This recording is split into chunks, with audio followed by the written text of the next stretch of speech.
Dabar 10 nakties ir aš geriu kavą. Žinot kodėl? Turiu pasiruošti savo egzui komunikacijos teisės ir etikos.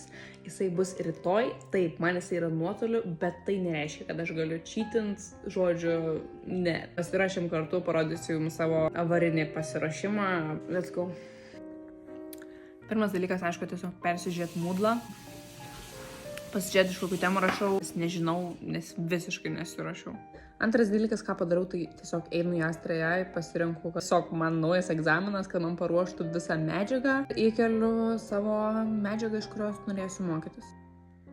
Kaip matote, aš tiesiog pasirenku, ką noriu mokytis. Čia būtų visokie ten teisės aktai, realiai done. Įkeliu medžiagą ir mokausi.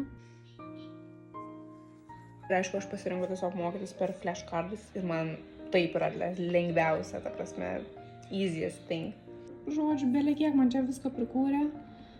Ai, pagal kiekvieną temą. Pasidalinsiu rytoj per stories, ar man paėjo gerai gauti pažymį, bet šiaip manau, kad jo, nes dažniausiai man tikrai labai gerai išmokina šitą programą.